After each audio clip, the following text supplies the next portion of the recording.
I've saved my progress as BeyondDone.ai, found inside the 07 Fill Stroke folder. So called because we've moved beyond the final calendar.ai file. In fact, there's no reason to keep this file open any longer, so I'm going to go ahead and close it. And notice we have one window and one window only into Beyond Done. Now, the other thing I want to do is get rid of these flowers up here. We don't need them anymore. If you want to keep them around, you can go ahead and hide them. If you prefer, you can move them out into the pasteboard. But check this out. If I go to my swatches panel and I drag this swatch and drop it into the illustration window, why then there they are again.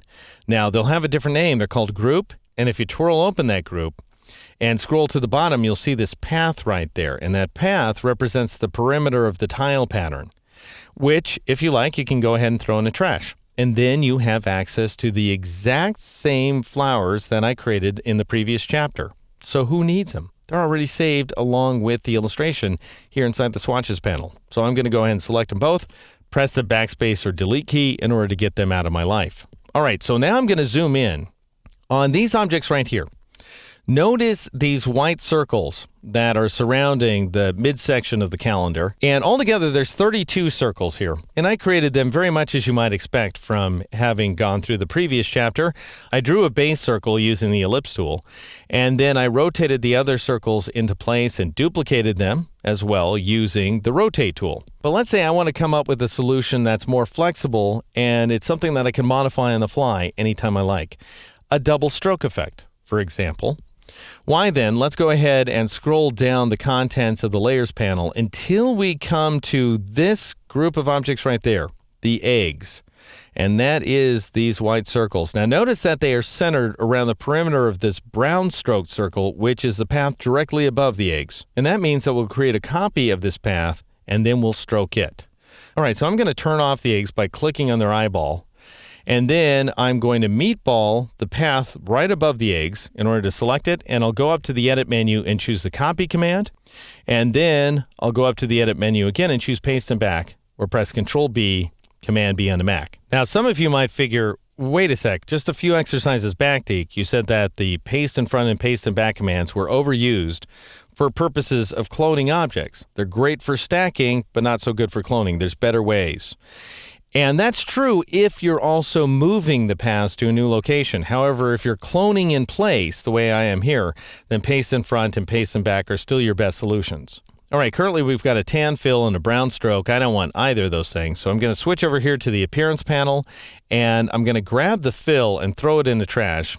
And that way the fill is now none. And then I'll click in the stroke color right there, and I'll switch it to rich black.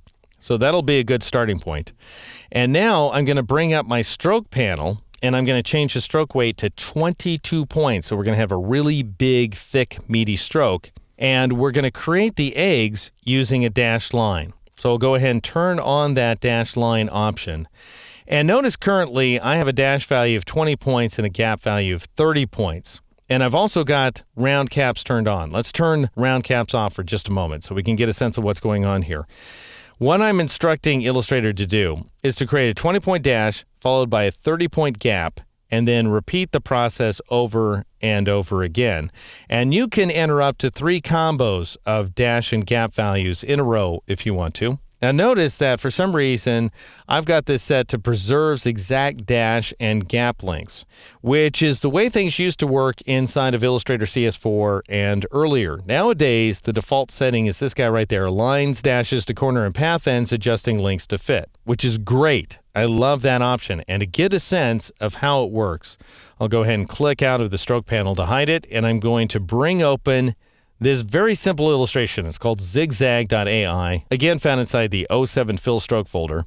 Notice that I've selected this path outline, and I have applied a dashed line effect. To see what it looks like, let's go ahead and bring up the stroke panel once again from the appearance panel. And notice, you can see I've got a 20-point dash, I've got a 30-point gap, and watch what's happening at the endpoints. So we've got one endpoint at which the dash begins, but it doesn't quite end at the other endpoint. So there's a little bit of a gap right there, so you might have alignment problems with that. It looks okay when the zigzag is just sitting out here in space, but if I had another path that I had to align to, it might be a problem. And then these corners are just an absolute mess. Sometimes the dashes hit the corners, sometimes they don't, and even when they do, they look different than each other. So this is pretty wretched looking. This is the way it's always been in Illustrator until CS5. Now you have this option. As I say, it's turned on by default. I would leave it on if I were you. I'm going to go and turn it on now, and you can see what a big difference it makes. So the dash begins and ends at exactly the same place where both of the anchor points are concerned. Now you might not like the way it exactly reconciles because Illustrator starts with half of a dash instead of a full dash. It goes ahead and centers the dash at that location. But that's something we can work with, and I'll show you how in just a moment. But check out these corners. They are absolutely impeccable. So what it means is that Illustrator has to adjust your gaps in order to make things work out. But between you and me, it's very unlikely that you're going to care about that. Now, if this looks just too weird for you, that we have just half a dash at the beginning of things, why, then try this out. Go ahead and switch the cap option to projecting cap, and you're going to get a better result. We're still looking at an undersized beginning and ending dash value, but we've got some really nice corners, and all in all, I think we have a more regular looking path outline. All right, I'm going to switch back to BeyondDone.ai.